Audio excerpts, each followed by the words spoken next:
I'm on a date tonight, so I'll have to just look good. No, I'll just do it in front of her, shouldn't Going! He's kept going! He's gone! Oh, Stockport pressure. And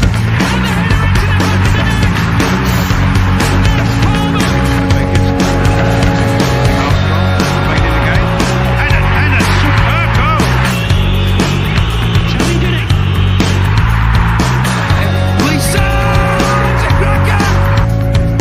Rose tries to get the ball in. Wilkinson!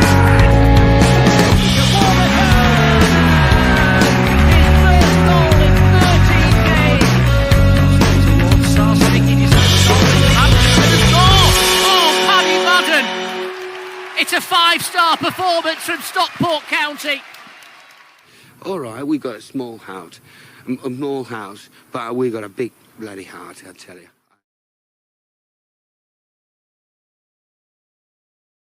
Hello and welcome to another episode of SK3 TV, the show for the thinking county fan. As long as the county fan's thinking, oh, thank heavens we rested players on Tuesday night. It made for a far more dynamic performance on Saturday. Record-breaking evening for us tonight. It's our 69th episode, which A, is an objectively funny number, and B, as of now, we're the first podcast in podcasting history to ever reach 69 episodes, because white men, the one from the podcasts, just aren't mature enough to handle that number, and that's an incontrovertible fact. Nothing you can do about that. Yes, we are live every Sunday from 8 p.m, giving you all the reaction to things what have happened concerning county. So strap yourselves in for an hour or so of completely normal, happy, non-therapy like chat with me, Nick, and of course it's Hannah. Hello. Hi, happy Sunday.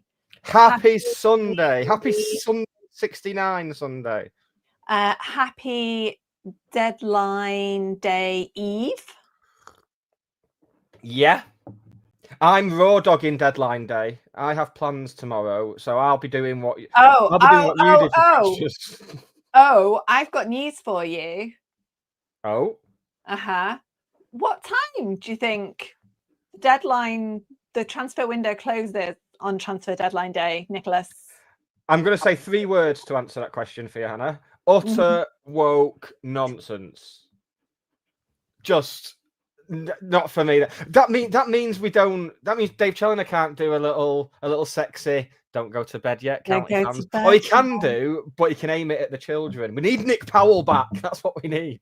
I mean, I don't think we do. Although apparently the Bradford fans are in love with him. He's been doing ridiculous acrobatics.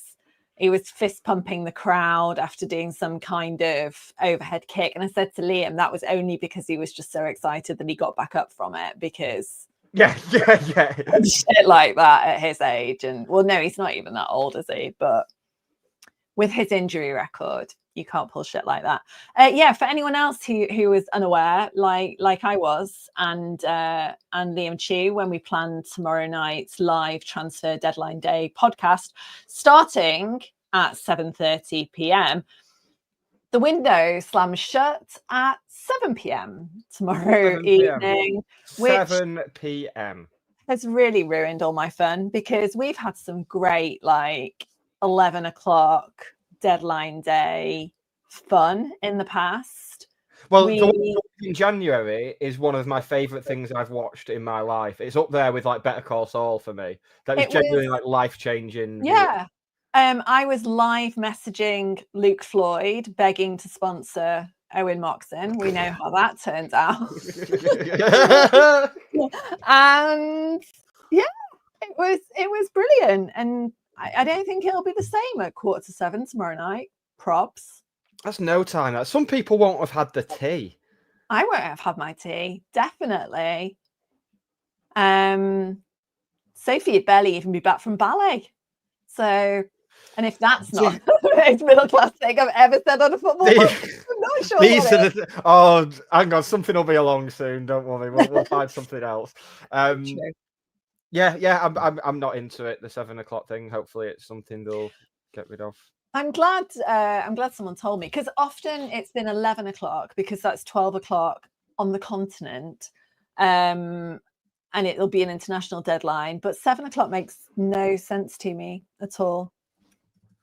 Je ne Nope. comprends pas. Nope. Someone's been. I see you know your Duolingo well. Well, because I thought because of the continent reference, I'd just throw it in there, just prove It's that my good. degree was It's worth good. the money. Yeah, I couldn't remember the phrase, so I was just going to go and do like Oui, the Maybe. Yeah. Oh, we're so continental. We're so ready for Europa Conference League 2030 to 31. Are we not? Yeah. Buzzing for Well, it. Buzzing for it.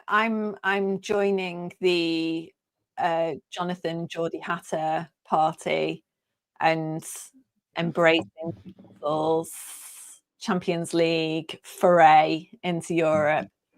As it should be for the 8 games that it will last. That will be fun. Well, the group that they've got as well is, Barcelona, PSV, Atletico Bilbao, PSG. Ringing, isn't it? Great. Some nice holiday destinations there, if you were that way inclined. That's what I want from a European run. For our inevitable European run, I want city break destinations. Is what I want. We'd end up with like Larne. Or I'm all for that. Bruno's Magpies in Bruno's Gibraltar. Magpies. Although Gibraltar's quite nice, I think, isn't it? Yeah, my friends used to live there. I mean, they don't now, so maybe that says it all, says all that needs to be said about it. But, I don't have any friends anymore. Yeah, I don't. I've got rid of all my friends for podcasts. I think we should kick off with some admin before we get into the. Oh, I've got a new admin feature as well that I'd like to. I was going to say I'd like to propose, but I'll just. No, you just do it. Do it. That's the best way to do it, and I'll do the noise.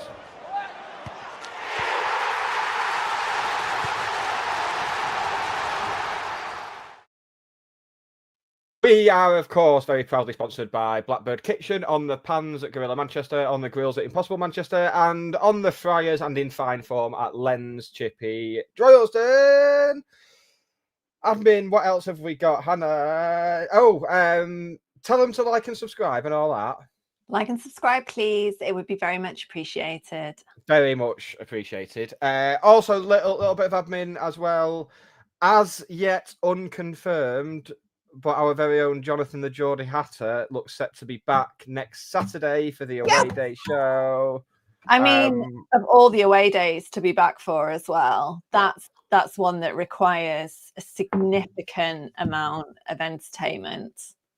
I think he should just broadcast for the entirety of the journey. That would be brilliant. I have songs to suggest that will take up a lot of that time. Do a 5-hour. I mean, it's even longer if you're on the bus, isn't it? Yeah, so they can do that, and then if he wants a break, me and you can do like a listen along to the new Sabrina Carpenter album. Oh, I'm all over the new Sabrina. Do you know what? That should have gone on the list. Reasons to be cheerful. Yeah. Well, we'll might try and ad-lib it in somewhere. It can go on retrospectively. Is Reasons to be cheerful now, or is it something else? I'll do then. I'll do this then. Get it out of the way. Reasons to be cheerful, part 3. I knew I kept that for a minute. Why is that part 3 though? Because that's what the song's called. Oh. And it just didn't look good. It just didn't sound good when I cut that bit out. It made the jingle sound worse. So sorry. I shouldn't have queried it. I'm not from an audio editing background. I'm all about I'm all about carbs. That's my area of expertise. Yeah. I mean, right. Okay. So we've got a new. Hang on. I don't need a pen yet. Right. So. I'd like to welcome everyone to the Stockport County branch of the We Do Not Care Club. So the We Do Not Care Club was started by a lady called Melanie Sanders in America, and it makes me so incredibly happy. But when we were talking about reasons to cheerful, I was like, Nick, I want to do this. So the club has been started to provide support for all the people that need reasons to be cheerful.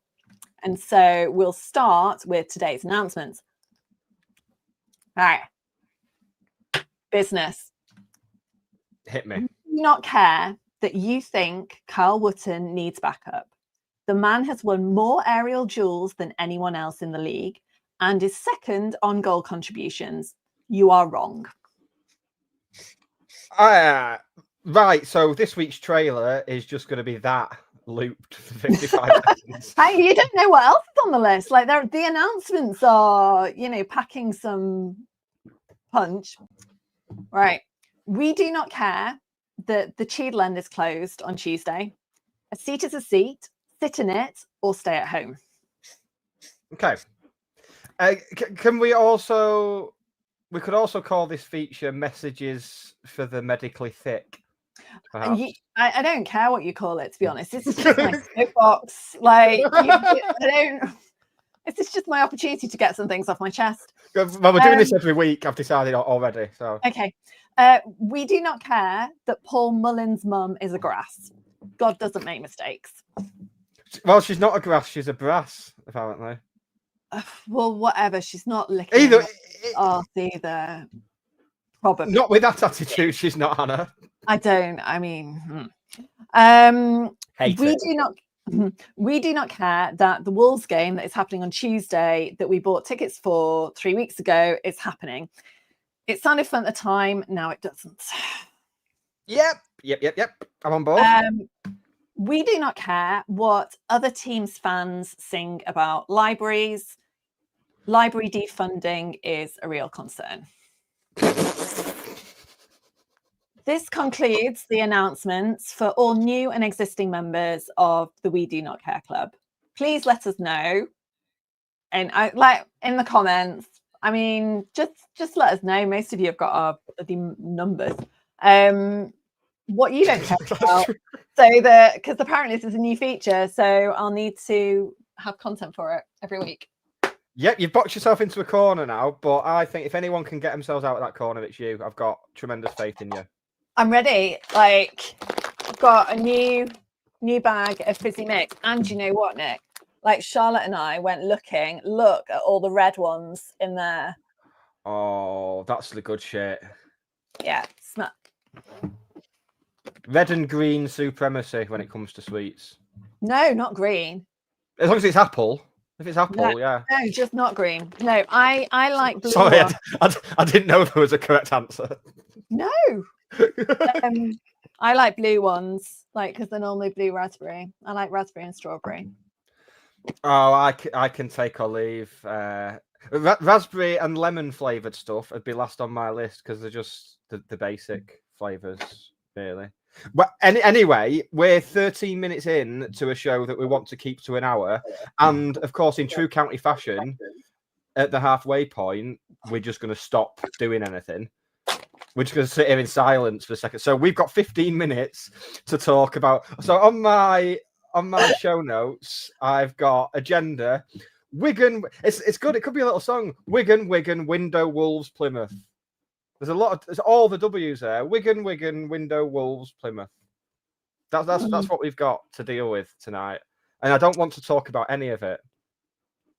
Even honestly, Dan's been looking for the sweets and home bargains. It's Dan's birthday next weekend.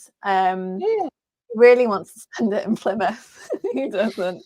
But that's what I can get him. I reckon I could probably splurge to 10 bags for Dan's birthday, which would be an epic present costing me £20. Take it out of the buy me a coffee money. Yeah. No, they're definitely still there because I went today, in preparation for this. But I'm not telling you where they are, Dan, because if they're hard to find, then I'm going to gatekeep them. But you'll tell me though, right? Yeah, only if every time you get some for me as well. Yeah, I could do that. No problem. Right, we'll play the thing and then we'll get into the football thing and just get really annoyed about the football thing.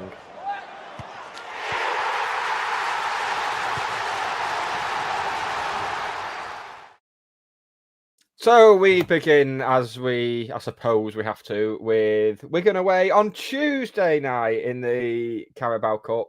I said on last Monday's show that I'd be a bit miffed if we didn't take it seriously. It's a tricky middle ground because I don't think he can be... It's not like Blackburn where he played actual children. Like, he played players who have probably been banging on his door and will have to continue banging on his door because they offered absolutely nothing. Probably one of the worst 90 minutes of football I've seen in my life. I don't know if the empty stadium... I mean, it's going to be an empty stadium every week at Wigan. It was empty half the time in the Premier League as well. But I don't know if that contributed to it, but it was miserable, was it not? Yeah. Apart from the company. I was going to say, and I had really shit company as well. So Yeah. yeah, it was. I tried to have a Wigan kebab. Although actually that went quite well in the end because I had to get a refund for the barm cake that they didn't have that they sent me to get from somewhere else, and then I realised they hadn't charged me for the actual pie. But honestly, to the extent that on Saturday we had to plan in additional food getting time, so because it was dire. Yeah, it was just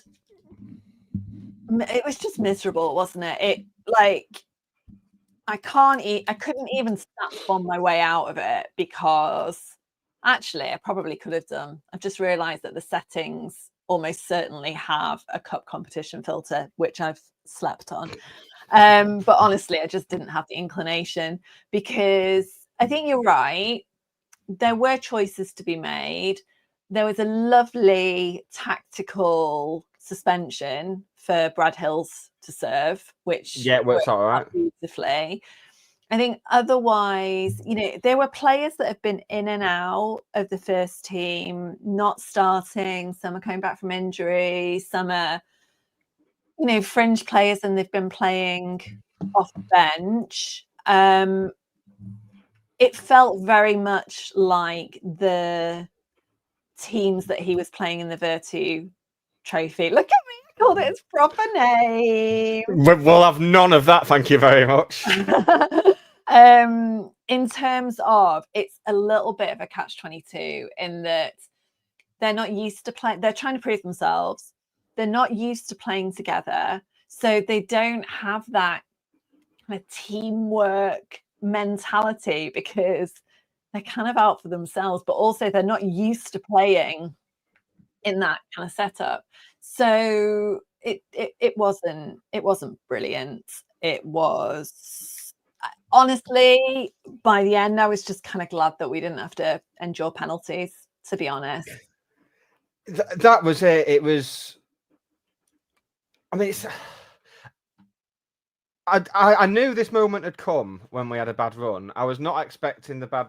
It's not even a bad run. We're still pretty much on 2 points a game if you look at the league game. Yeah, and I have some thoughts on that. Come back to me in a minute.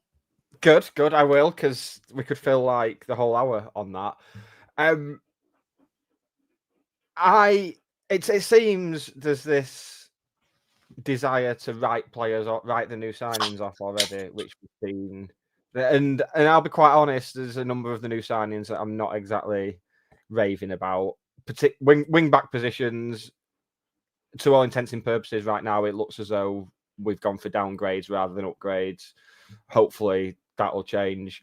But it was just it seems to be just a common theme of changing the team for a cup game. And then the interview after being, well, these players have told me they want to play. I've given them a chance, and it's the same thing is going to happen again this Tuesday. So the stakes are a bit lower. Last time we played them, Wolves under-21s were brilliant, like really strong. I remember them having like squad numbers that were like 83 and things like that there, because they're bad night for me. Part of the first team, but it was the night that it was Joe Lewis's birthday and he got injured and we didn't see him for weeks afterwards. So, I'm expecting similar. Only on this pod would you get the added info that it was his birthday. I don't know what. Yeah, but the thing is, I can't remember stuff from yesterday's game that, you know, if you ask me in 2 years, I will be able to remember. Like the couple that I thought were getting married on the pitch, and I was so excited about it. I was going to be at a wedding, and I was really happy about that because I've not been to any weddings recently. And then it turns out they were just kicking a ball onto a pizza. Why is it a pizza when they've got a pie mascot? Is the pie mascot really pissed off about it? I don't know. I think Domino's were involved. Where was I the other week? We were at an away ground. They have a Domino's sponsored bus shelter. Is it Wickham? No, not Wickham. It was somewhere at the side. I've been there a couple of times. Yeah, they have a Domino's sponsored bus shelter. I mean, this is all. I mean, to be fair, a bus shelter is the best place to eat a Domino's because you get all them crumbs, don't you? Off the. Yeah, and it's still hot. Like if it's not been delivered. Yeah. Last time I ordered a Domino's, and you know when you get the tracker, and it tells you the name of your courier. My driver. Courier. I've ordered a lot of stuff from Vinted over the last week. I mean, same, because that's how I cope with runner forms like this. And not that the runner form is bad, it's just frustrating. I've spent so much money on like retail therapy. Yeah. Nonsense. I spent £60 in the second half of Tuesday night's game. Matt Bryan, who has never... Well, yeah, what did I buy? There was something that I bought that was expensive at Wigan. A barn cake. Might be for the girl's birthday. It probably hasn't turned up yet either. Like, it'll just appear out of the blue. Oh, it was makeup. It was makeup and it has turned up. Matt Bryan, who, you know, lives the other side of the world and hasn't been to this ground for some time, has let me know that it's Orient that have got the Domino's bus shelter. Well, we've got something to chat to Marshall about next time, have we not? I want the ins and outs of that deal because he might have been the man responsible. Oh, do you know what? As a complete aside, but again, do you know what? I was going to talk about Orient anyway today because, you know, Orient had the worst start to a season last season, and look where they ended up. Like, there is no need for head loss. That said, I've seen Marshall today defending the new owner because people are like saying that because Richie Wellens has said, I need 3 players. I'm probably going to get 1. He's not complaining. He's not bitching about it. It's like, it's just, it is what it is. And one of the reasons is that they've got a player who's already out injured, and complaining that the new owner just wants to build a new ground, and like that's all he wants to do. Well, that's very good timing considering that Sheffield United have had a terrible start to the season. Their fans yesterday, they lost 1-0 at Middlesbrough yesterday. The fans were calling for their new manager to protect their new manager, Ruben Sellers, I think. I am not aware of him. I don't think he's ever managed a game of football. I think he's just some name that's been put out. It's some false flag thing. He properly he jumps between around, like, clubs. he was at Hull at the end of last season. Yeah. And he so he's going to get sacked. Right. But the problem is at the moment, and this is the problem when he was at Hull, you recruit he has a very particular kind of style of play. You recruit him for that, and then he goes, and you've got another manager that comes in that, you know, wants something completely different. Like Mansfield have just completely changed. Like, so they had a really shit start. And then have won every game since, I think, apart from Everton on Tuesday. And that's because they've completely kind of changed tactics and formation, which is great if you've got the squad depth and you've got the players to do that, but it's not often as easy as that. And Tom Cleverley is another one that, you know, we'll come back to when we talk to at Plymouth. He's got to be on borrowed time. I mean, My thinking is that Sheffield United will sack him and then think, right, who's been our most disappointing signing this summer? Oh, it's been Louis Barry, who's been subbed never getting started. Oh, let's get a manager in who's got a proven track record of getting the best out of Louis Barry. Oh, enter Dave Challoner. And then we can have Richie Wellens, who's clearly not happy with how things are going at Orient. And all will be well with the world. It's fine, because that's it. Richie Wellens is the only replacement I will accept for Dave Challoner. Jamie Vardy. Let's have Jamie Vardy. It seems fine. Finally! It's taken us 15 years, and then I suppose 13 years since the second time we went for him. Yeah, let's finally have Jamie Vardy. Yeah. I loved. He posted a picture. He posted a story on Instagram, Jamie Vardy, at the weekend of him and his wife at some wedding. And it's in Sheffield, and all these Sheffield Wednesday fans are getting excited. It's like, he's from there. His friends will be from there. Of course he's in Sheffield for their wedding. God. Oh, bless. Do you know what? I'm really glad that other people are as normal as our fans. Yeah. Just weirdos everywhere. Right, we should get on to yesterday's game, which we will do after this.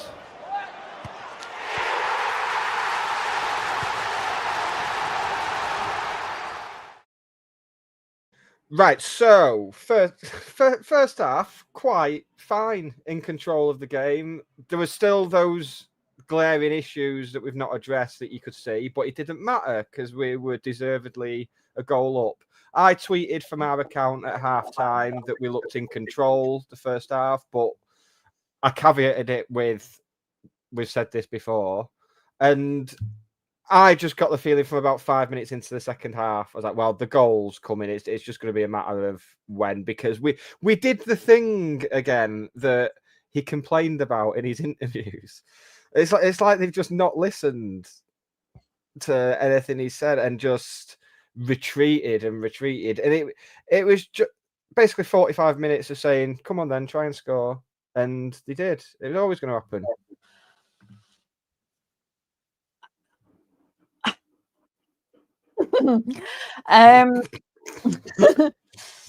I have some thoughts, and they're evidence-based thoughts, and I feel like I should have done a PowerPoint presentation to back this up, because I've shared some of them with you. There's one which is the passing network, and one of the things that it does is you can compare the passing network in the first half to the passing network in the second half. What I can't tell you is whether in the second half our players went completely rogue or whether they tried to do something differently.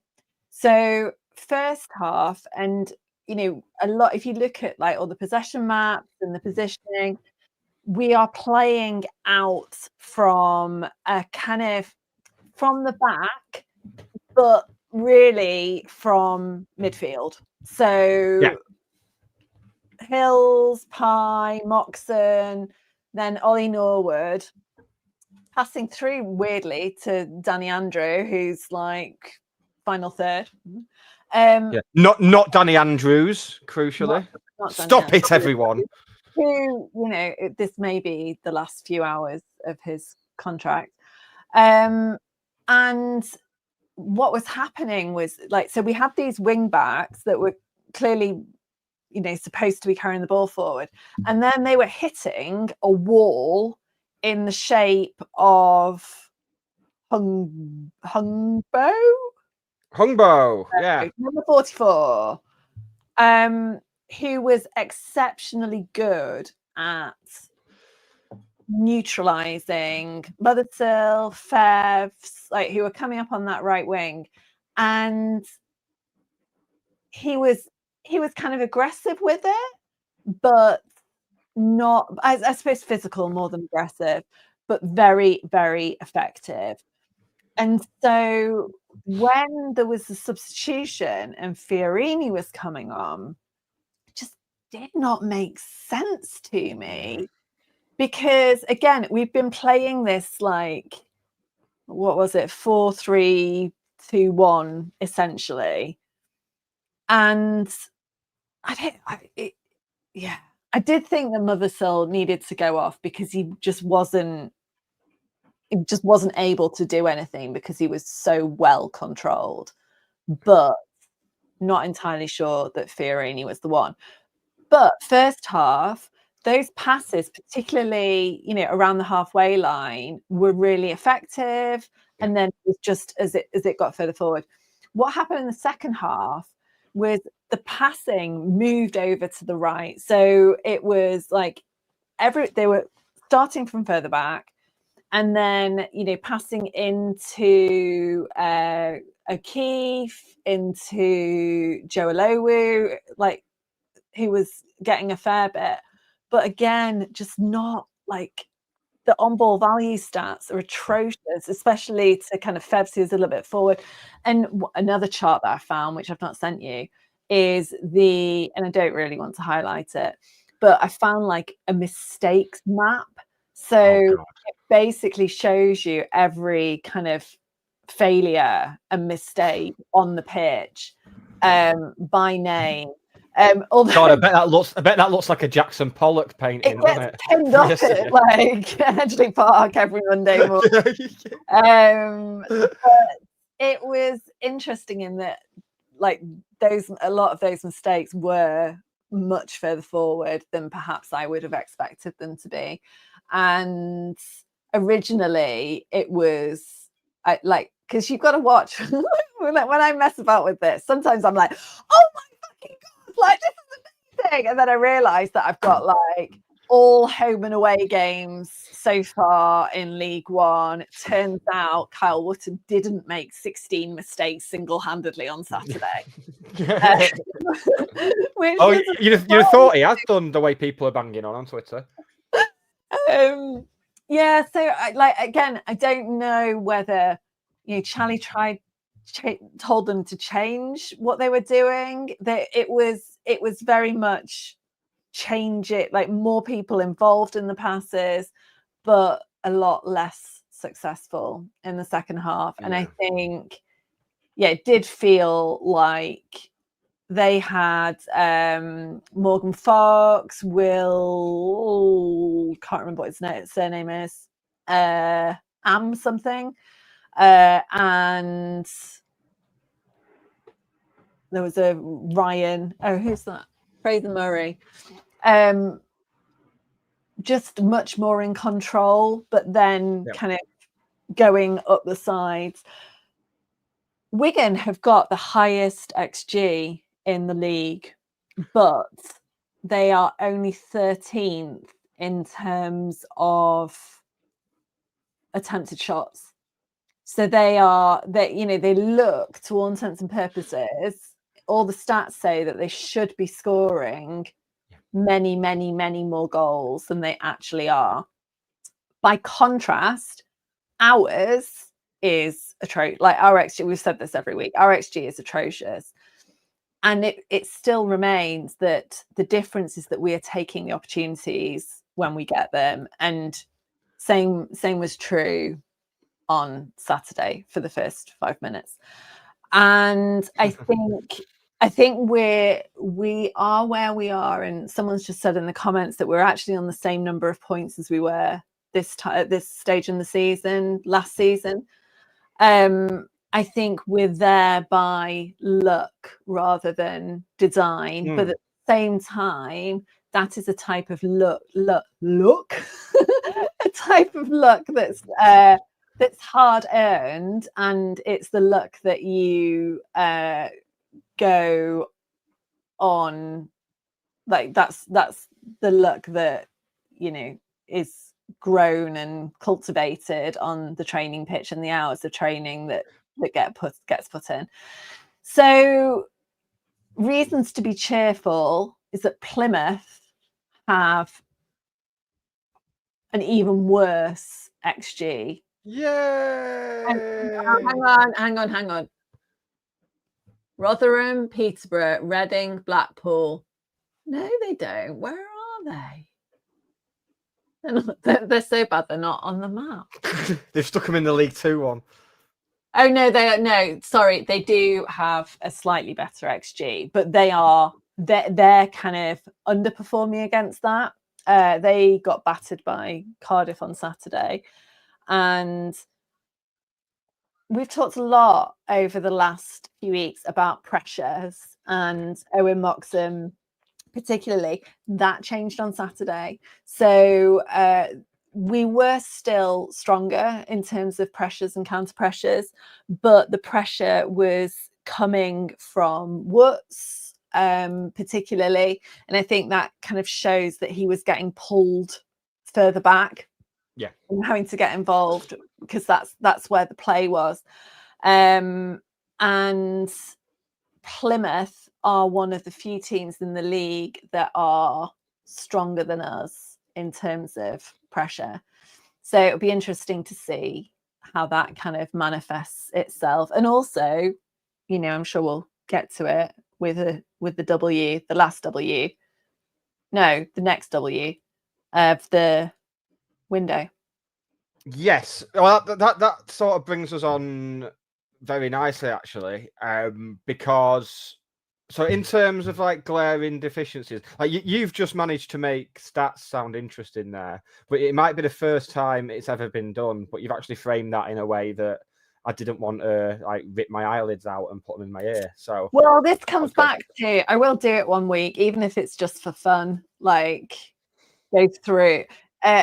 Ian Townsend's asked, have I got a penetration map? I'm not entirely sure whether he's trying to be funny or not. You know, like when you do the penetration testing at work and everyone giggles. And given this is the 69th episode, but Ian, the answer is I have more penetration maps than you could ever cope with.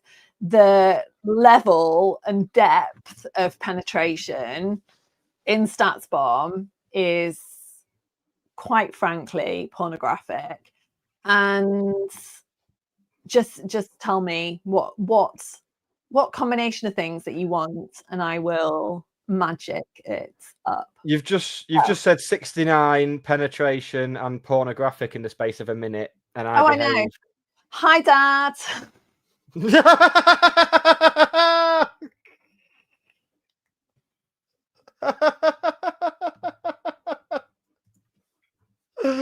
Oh God Almighty! What a crew we are. So in terms of glaring deficiencies that we have less than 24 hours to fix.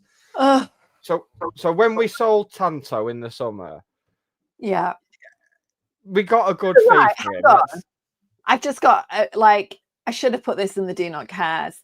Somebody on the social media, it's not someone that's well known, said that we lost our most influential players in the summer.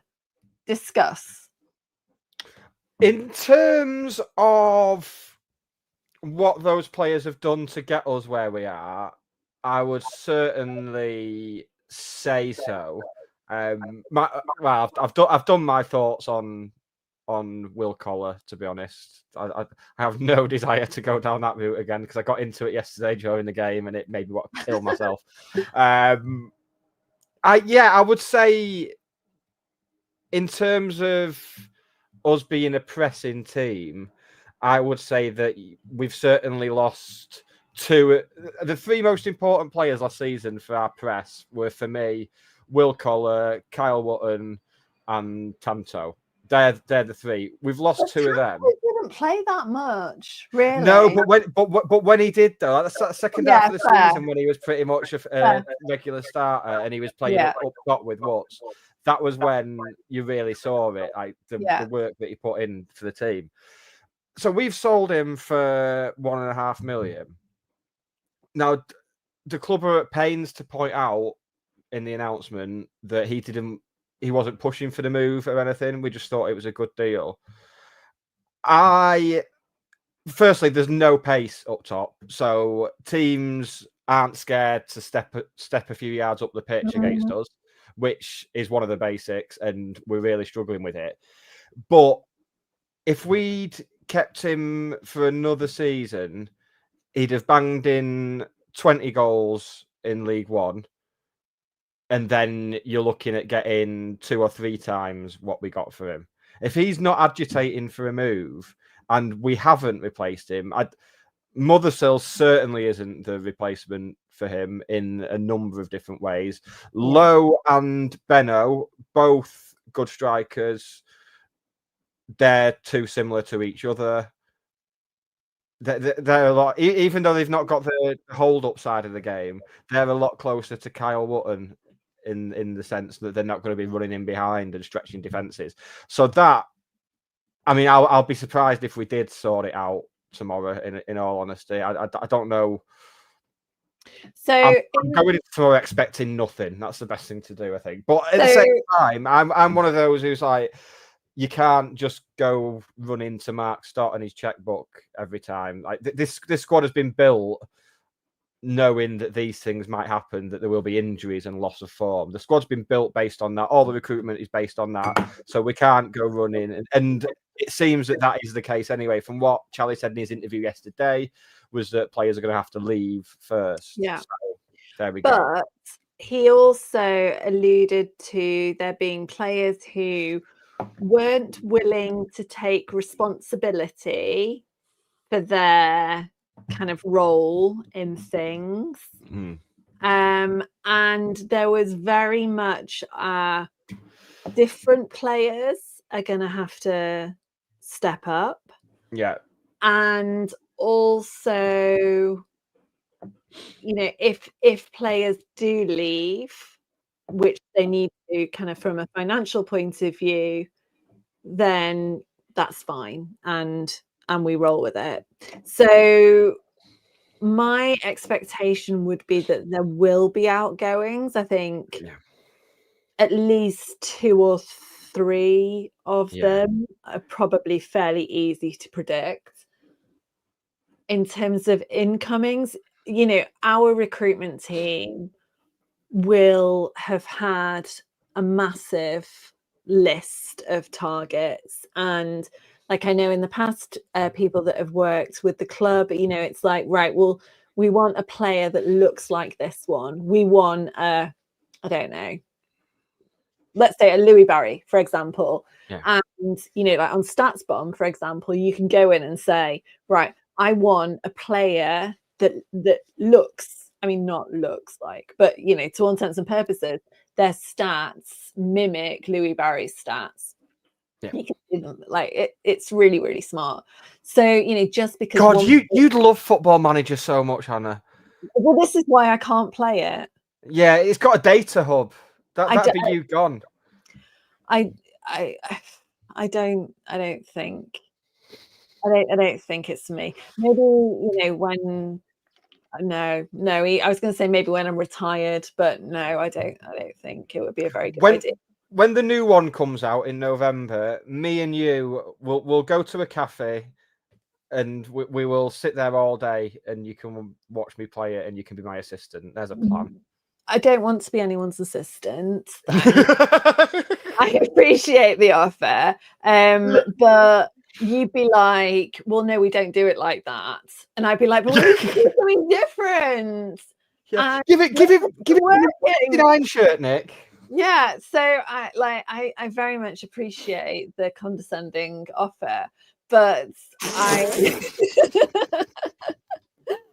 no, but my issue with Football Manager, well, one of my issues is that I can't, this is my work laptop and I can't download Football Manager onto it.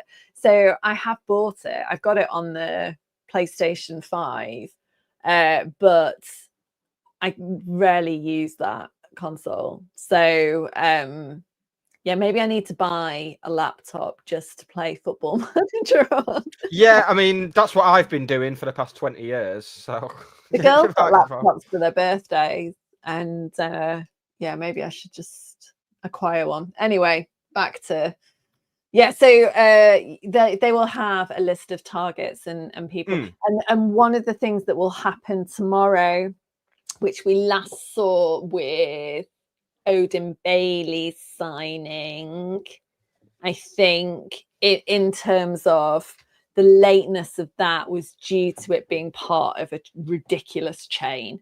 That's so what like, people don't seem to and think that about, will yeah. happen tomorrow, and so there will be things that it's like a domino effect. There'll be things that happen in the Premier League in the morning that affect the Championship in the afternoon, and then trickle through Yeah. to us and to League Two, and beyond later on in the day. So the So thing to take from that is, if it's 3 p.m. and we've not signed anyone yet, no, that's drop fine. them out. Yeah, And things, it's quite possible. Well, it's very likely that things will be announced after 7 p.m. Just because it's closed at 7 p.m. We'll be stuff will still be getting announced early hours of the morning. That's how it goes. because what happens at that point is the paperwork has to be sent. Yeah. But the EFL then has to kind of receive it and like make sure it's okay. And lots of clubs won't announce until they've had that confirmation back. Some will announce and they'll say like subject to EFL approval. Sometimes there's like international permits and stuff involved as well. It's called a deal sheet, which is a phrase that I didn't believe I'd ever know. But here we are. Yeah. Go me. So you mentioned that we can probably guess the players that'll be leaving. So I mean, we'll just come out and say it. Fiorini and Bailey. You would imagine. I mean, surely, yeah. Like when Fiorini came on Saturday, I was like, this has got vibes of him saying, like, put me in, coach. I can prove to you that give me a chance. And narrator, he did not prove himself. No. That he was high up on the mistakes list. And I think Aidan Bailey, there's been some interest from League Two. I don't know anything about Fiorini, but and honestly, I think he has been very, very useful to us in the kind of tail end of games, but that won't be what he wants to do. He doesn't want to play 20 minutes a week. That's not what we should be wanting him to do based on what we've apparently paid for him. It's for that sort. I mean, you're talking 300 or 400 grand depending on what you read, and that's for that money. You want a player affecting games and starting and being one of the first names on the team sheet. Nowhere near. I mean, if we had a few more bodies in midfield, he wouldn't even be making the bench. Jay Mingy is another one who we might possibly, depending on what happens with Onyango. I'm really hoping we don't sign Onyango tomorrow, and it just becomes a whole meme. Like every transfer window, maybe we'll finally get Onyango done, and then we'll finally sign him when he's like. Made me laugh. I was looking through. I've got a new app that is helping me delete thousands and thousands of photos off my camera roll. I spent a lot of time like going through screenshots, and I came across a screenshot of a tweet from July that said something like, announce Onyango, Dobson and someone else already. And I was like, that's why. Do you remember Liam said to us, that's we don't announce them because all sorts of things they're not definitely going to sign. Yeah, that's it. Just people to come to terms with it. So, I mean, Jay Mingy played a fair bit of the game on Tuesday night. Obviously, a pre-planned sub around the hour mark, as you'd expect, and then wasn't even in the squad on Saturday. No, so neither was Odin. Neither was Odin either. So I'd say Fiorini and Bailey definitely gone.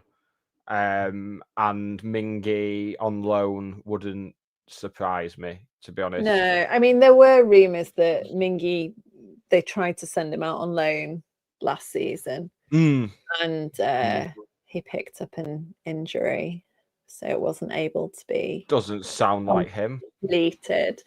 So it'd be interesting to see what happens there.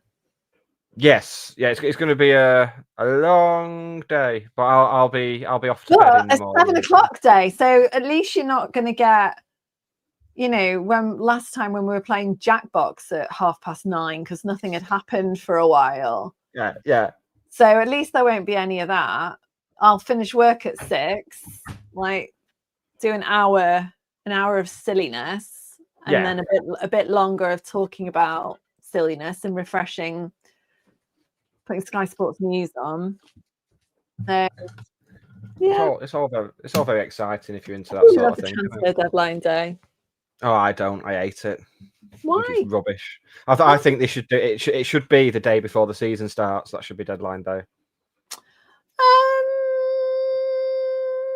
Can you go a bit more high pitched there? Probably. I think I got more high pitched on Saturday. In fairness, it was one of those like only dogs could hear type things. Was that a anger thing or Just a frustration thing. That's my overriding response at the moment, and the idea of sitting in the car for 11 hours on Saturday to go and watch another 90 minutes or arguably another 40 minutes. 45, yeah. I feel a little bit unwell at the thought of it. But at the same time, I have acute FOMO, so I can't risk not going. But I don't know. I don't know how I feel about it. It might be all right. I like someone said to me earlier, so I wore my big coat to Wigan on Saturday, which was a little bit of a comfort thing, but I was genuinely cold and I had a big jumper on, and they were like, "Oh, it's quite warm." I was like, "Oh shit, maybe I'm ill. I won't be able to go to Plymouth." Yes. Yeah, it'll just get worse as the week goes on, and then Friday, Yeah. like, can't do I'll it. start my like Mark. Anything to get out of it. Yeah, it's a horrible one, isn't it? I mean, in terms of the teams that came down, it's only really Cardiff who've properly got going, really, and look like they might basically do what Birmingham did last year. Right. Well, Cardiff's XG is 1.39. I mean, really annoyingly, Bradford have the highest XG in the league at 1.62. They came from behind twice against Wimbledon. For the first time, it's the first time they've come from behind twice and gone on to win since Opta started doing their stats in 2004. So yeah, but like Luton are just over 1. Plymouth are 0.99. Like none of them, except Cardiff, have done particularly well. And again, you know, these are teams where players will be looking to get away potentially before the window closes. So yeah, stop mentioning the window. You know I hate it. I do you know what? I think it's like a little bit like like I see it as an optimistic, like it's an opportunity.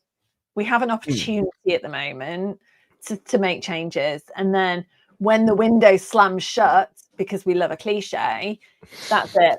Hope and promise fade. Oh yeah. This time tomorrow it'll all be over with, and we can just get on with the actual football. Well, apart from whatever's going on Tuesday night, but other than that, we can get on with the football from Saturday onwards.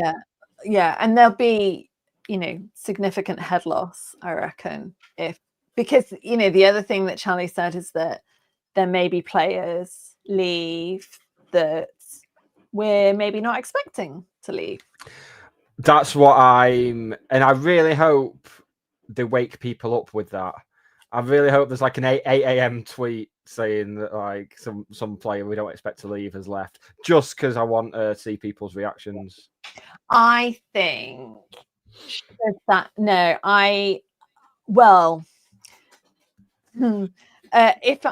if it was my social media account and I was planning sharing this news, I would pace myself. I would be sandwiching good news with bad news. The cadence of the release of those announcements would be very carefully planned. So it might be like 5 to 3. Ex-player who joined us in the summer left already, and then 3 o'clock. But we signed Patrick Bamford. Yeah! Like, that kind of. God.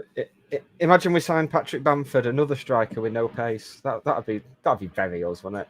I mean, I thought it sounded feasible, and then apparently he's been offered 75 grand a week. So. Is he waiting for us to match it? Or... Sailed.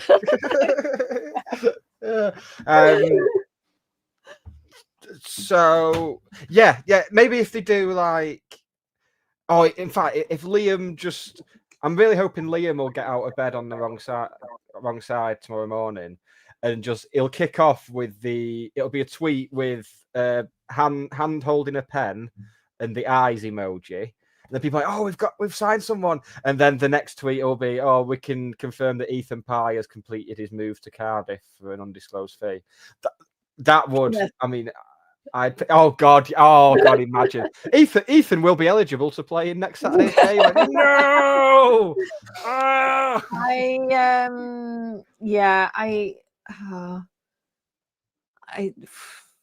mean, and also there will predictably be the 30 tweets, the Carabao Cup tweets, because clubs know what they're doing in terms of, like, my notifications are still turned off. I'll rely on you to let me know if anything happens tomorrow. Oh, you'll be asleep. Well, I'll be asleep till about 1, and then I'm off out. I have plans, so. Get me plans. Oh, yeah. All right. Fine. Thanks. To quote Mark from Peep Show, a bottle of Mars bar milk, a small bag of marijuana, and a pirated DVD of Anchorman does not constitute plans. But it does. It does constitute plans. This is my plans. I'm gonna we could do it like I could make lines like, right. So what, like my bottle? Yeah, but this would be like 11 o'clock. We've released 3 players and not signed any. And then we have a little bit good news, so it doesn't go down very much. And then here, Ethan Pye's injured. Down. Done. Yeah. Because I mean, honestly, that's what's happened at Orient. It's the worst case scenario because you've got your financial assets tied up into and there's nothing you can do about it. They can't play, but at the same time, you can't sell them. Yeah, just stuck with them. Oh, right. We've done Wigan twice. We've done the window, deadline day. Done Plymouth. Is it time for a new feature, Hannah? Oh, shit. Yes. Let's wrap up on that. Should I play the jingle? Yeah. Let's do it.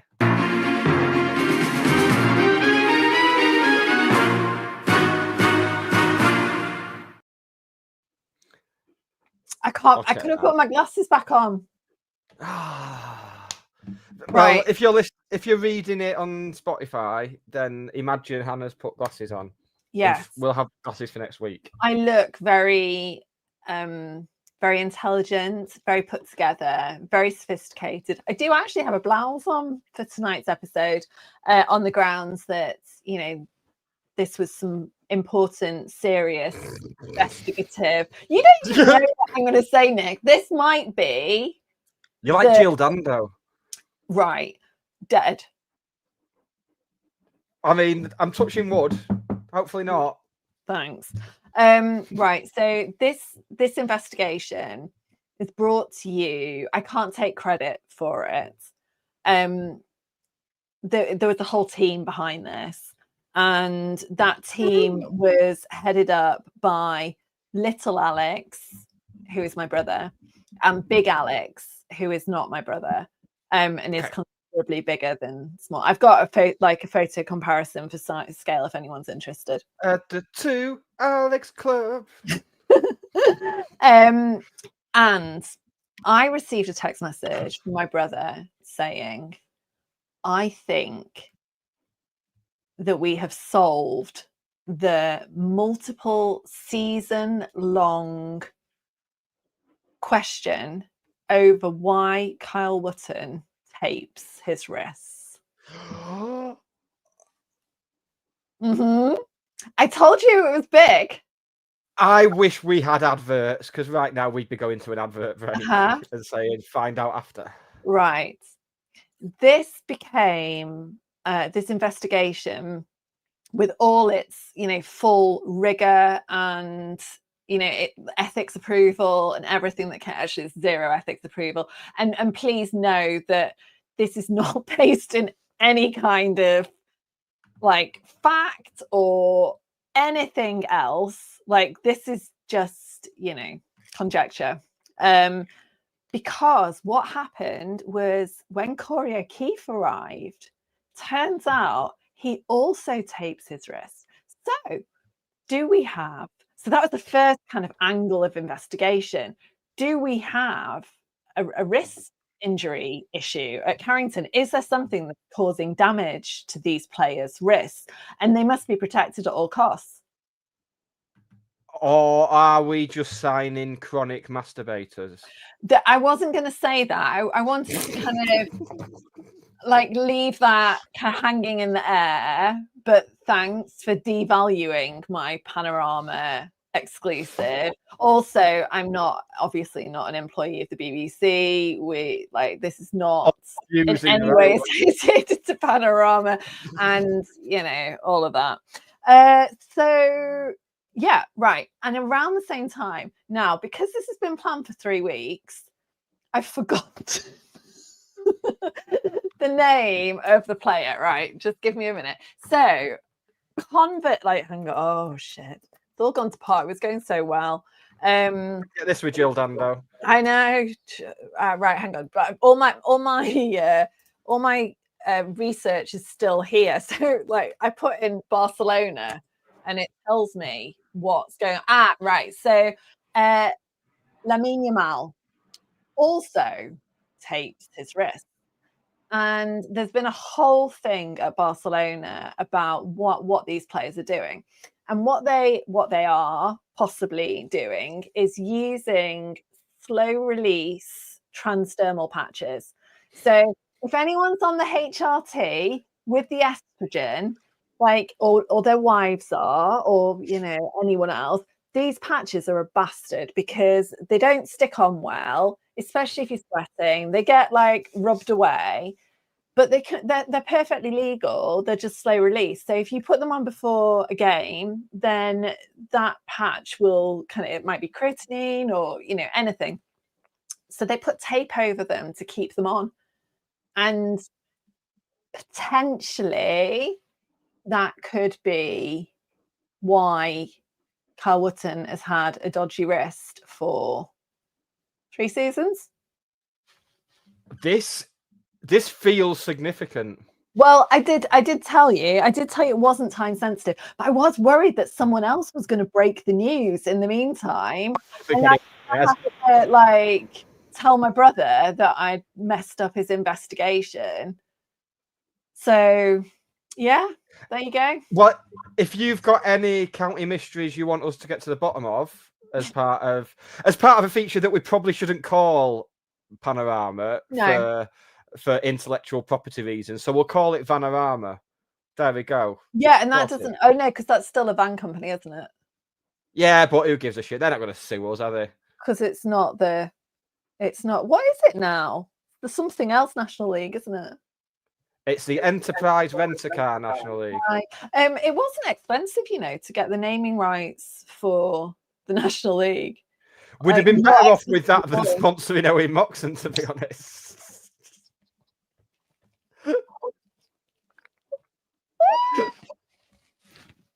It's going to be fine. It's all going to be okay. It's all going to be okay. Do Do we get half of that back if he leaves? No, I think I just get to pick someone else in January. Get to pick whichever jabroni we sign in January at 11 o'clock. Oh, God dear. Side note, you mentioned Lamine Yamal. I'm going to ruin your life right now because every time I hear Lamine Yamal, I mean, first of all, commentators can't even get it right. Commentators are constantly calling him Yamin Lamal when it's Lamine Yamal. When I hear Lamine Yamal, I think of the very start of Saturday Night by Wigfield. Because she doesn't. She goes like a little. Yeah, she goes a little Lamine Yamal. Dun, dun, dun, dun, dun, dun, dun. Gone. You're never gonna. Every time you watch a Barca or a Spain game, international break's coming up. Yeah, but I don't. Though this is the thing. That's why I just had to Google one of the kind of most famous players in the world because I don't. I watch lower league football and then can pull things out of my head about Joe Lewis's birthday.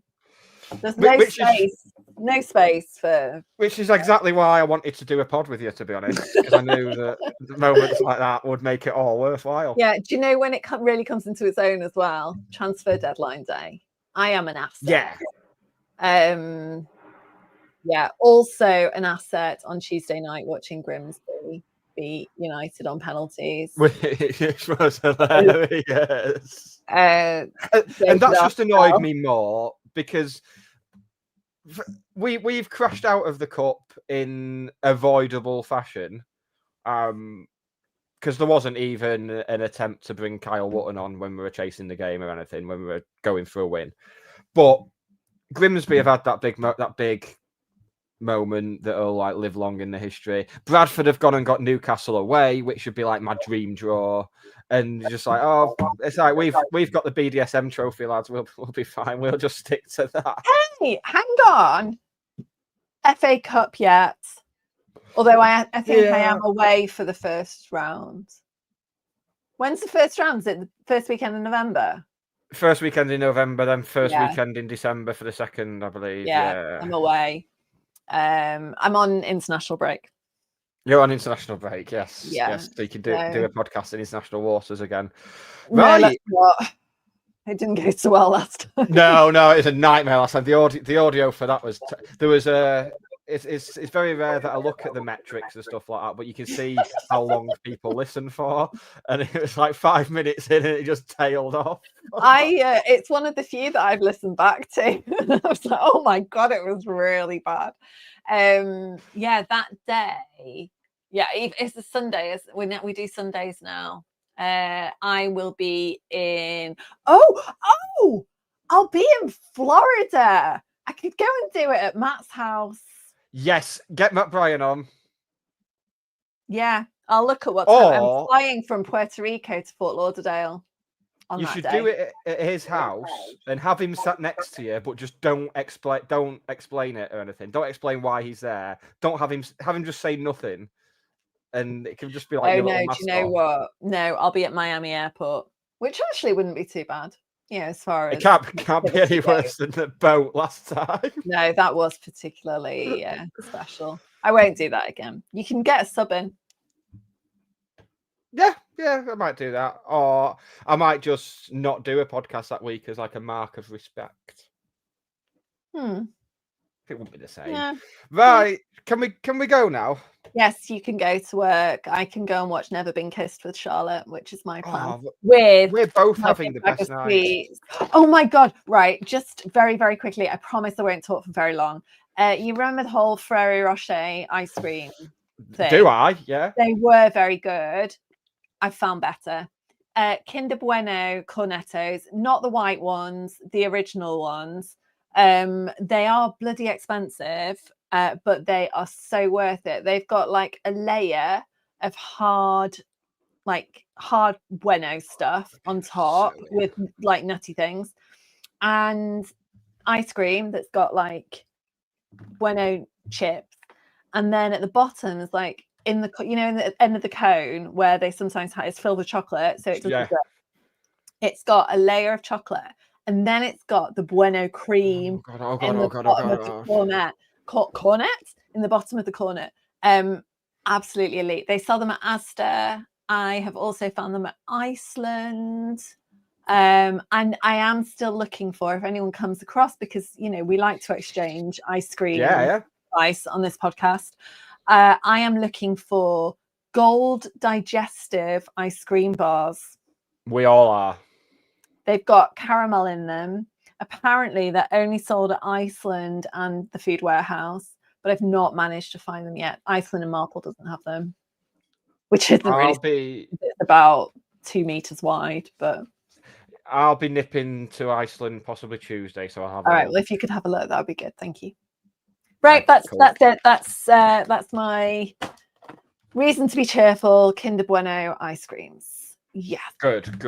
Well, that just about wraps us up for the evening. Keep an eye on our social media tomorrow. I'm sure there'll be reaction and stuff to deadline day. We'll be back next Sunday, looking back at the Plymouth game. If Hannah's back from you can do it in the car. It's still better than the boat. I've just decided not to come back. Yeah. I'm all about that maritime life now, Nick. That's it. I'm a sailor. Gonna be a pirate. You went with sailor, I went with pirate. There we go. That says it all. Thank you to the 223 people who've been tuning in live, and the people who are you shaking your head like in? Is that disbelief or like disapproval? I mean, like it did go up significantly during the Panorama special. I'm just wondering what they think of the whole shenanigans. Quite honestly, giving the people what they want, Hannah. They missed, a very in-depth stats and football match review. Really highbrow. They missed a lot. They missed the thing about the Domino's bus shelter. Yeah. I mean, they should probably go back and listen to the rest just to make it make sense, quite honestly. Yeah, which you can do tomorrow morning from 6 a.m. on Spotify and all good podcast players, and some mediocre ones too. Or you can just go on YouTube now and watch it back with faces. Woof! Woo! The choice. Whoa! Right, let's go. We will see those of you who haven't bought tickets just for loyalty points on Tuesday night. Yep, it's going to be one of those occasions where we've sold 10,000 tickets and there's about 600 rattling around Edgeley Park. Yeah, that's going to be exciting. The Floodlit Cup will piss all over it. Oh God, we'll do a Floodlit Cup check ahead of next week and see what's happening with this year's competition, because I don't think it starts for quite a while. I want to be there when it does start. That's the thing. They probably have other matches as well. Maybe we should investigate that. Nah, don't care. Big occasions, me. That's what I'm here. Glory Hunter. Yeah, I know. Yeah. That's me all over. Right, we will see you on Sunday night from 8 p.m. Say goodbye to everybody, Hannah. Goodbye. See you on Tuesday. See you on Tuesday and on Saturday and on Sunday, more importantly. Bye.